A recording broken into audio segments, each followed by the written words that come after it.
আসসালামু আলাইকুম। আপনারা সবাই কেমন আছেন? আমি তো ভালো আছি। আমি দুহার পরিবার থেকে বলছি। তো আজকে রান্না দুপুরের আমি শুরু করে দিয়েছি। তো এটা ছিল করলা, গাছের একটা করলা পেয়েছিলাম ছাদে গিয়ে। তো এটা দিয়ে একটা আলু দিয়ে ভাজি করছি।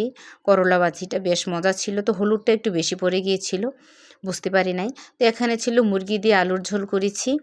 তো আজকে শুক্রবার এজন্য তো আর আজকে ডাঁটা নিয়ে এসেছিলাম। ডাঁটা আমার খুব প্রিয়। তো ডাঁটা দিয়ে মাছ রান্না করেছি। ডাঁটাকে আমরা কুমিল্লার ভাষা মাইলা বলি। তো মাইলা দিয়ে মাছ রান্না করেছি। আর এখানে ছিল কাঁচা তেঁতুল। আর কাঁচা তেঁতুল দিয়ে ছোটো মাছের দিয়ে আমরা টক রান্না করব। এই টকটা আমরা সবাই খুব পছন্দ করি।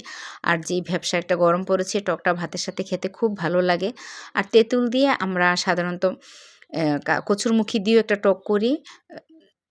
চিংড়ি কুচি দিয়ে ওটাও খুব ভালো লাগে।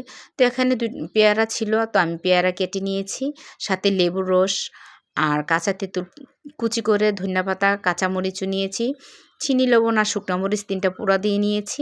তো নিয়ে একসাথে কষলিয়ে ভর্তাটা বানাচ্ছি। বেশ লোভনীয় ছিল ভর্তাটা।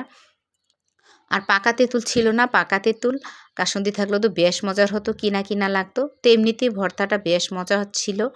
তো সবাই মিলে কেটে ভর্তা বানিয়ে খেয়ে তারপরে আমি বাকি রান্নাটা শেষ করেছি। তো ঘরের সব কাজ আস্তে আস্তে আমি করে ফেলেছি। তো গোসল করে নামাজ পড়ে আমরা খাবো। তো এখানে ভর্তাটা খাচ্ছি সবাই মিলে। তো রান্নাও প্রায় আমার শেষের দিকে।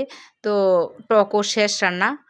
টকটা বসিয়ে দিয়ে ভর্তা খেতে গিয়েছিলাম। তো তেঁতুল টক আমার হয়ে গিয়েছে। তো এখন নামিয়ে নেব। আলু দিয়ে মাংস, মুরগির মাংসের ঝোলও হয়ে গিয়েছে। আর এটা ছিল ডাঁটা তরকারিও হয়েছে। তো এখন আমরা সবাই খেতে বসবো। তোর খাবারটা আজকের খাবারটা খুব মজার ছিল। ডাঁটাটা একটু মিষ্টি মিষ্টি লাগছিল। তো এখানে মাংসের ঝোল আর আলুর মাংসের ঝোল ছিল। আর সকালবেলা আমরা খুদের ভাত দিয়ে মুইট্টা করেছিলাম। যেহেতু আজকে শুক্রবার, সকালবেলা আমরা সাধারণত চা বিস্কিট খাই, সাথে কোনো সময় পাউরুটি থাকে। আর নাস্তা খাওয়া হয় না তেমন একটা, সবাই স্কুলে চলে যায়। তো এর জন্য আজকে শুক্রবার দেখে একটু মুইট্টা করেছিলাম আর শিদল দিয়ে ভর্তা করেছিলাম। ওই ভর্তাটা একটু একটু ছিল, ওইটাও নিয়ে আসছি। তো লাল মরিচের ভর্তাটা অনেক ভালো ছিল, মজার ছিল। আমি গরম ভাতের সাথে দুপুরবেলা খেয়েছি, ওইটা আরও বেশি ভালো লেগেছিল।